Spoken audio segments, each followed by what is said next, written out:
Umat KJ yang terkasih, mulai tahun 2022 sampai 2026, kita umat Keuskupan Agung Jakarta berniat untuk mendalami ajaran sosial gereja. Pada tahun 2022, pusat perhatian kita adalah menghormati martabat manusia. Nah, dalam rangka itu, kali ini kita renungkan gagasan ini. Yang pertama, tentang bagaimana menjadi pribadi pemulih martabat sesama kita. Kita akan belajar dari satu sosok yang menarik yang bernama Bartimeus. Kisahnya dapat Anda temukan dalam Markus bab 10 ayat 46 sampai dengan 52. Siapa itu Bartimeus?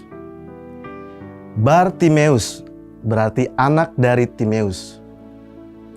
Nah, tapi anaknya siapa? Bapaknya di mana? Nggak ada, saudara-saudari.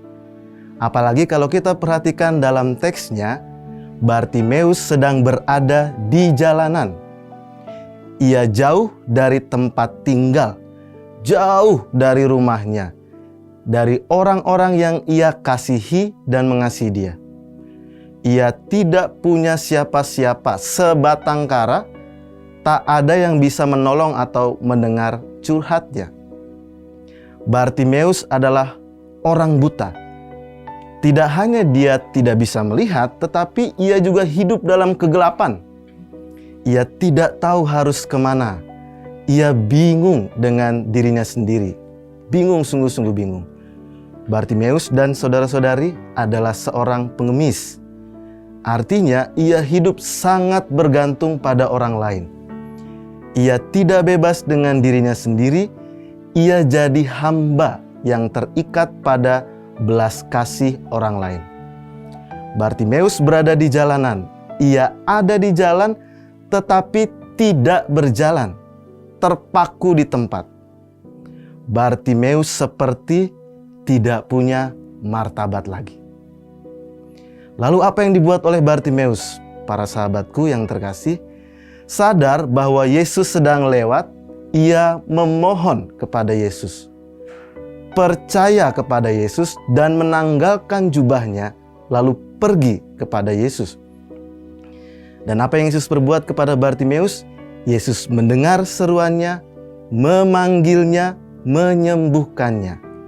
Yesus membiarkannya menjadi muridnya. Mari kita bandingkan.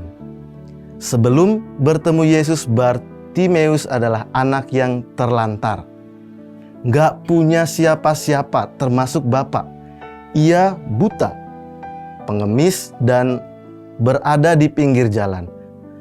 Nah, sesudah bertemu dengan Yesus, Bartimeus adalah pribadi yang punya bapa. Punya Yesus sebagai terang, sebagai jalan yang menuntun hidupnya. Ringkasnya, saudara-saudariku yang terkasih, perjumpaan dengan Yesus membarui, pasti memulihkan martabat kita. Mari, seperti Yesus, kita belajar menjadi pribadi pemulih yang memulihkan martabat sesama kita. Tuhan Yesus memberkati.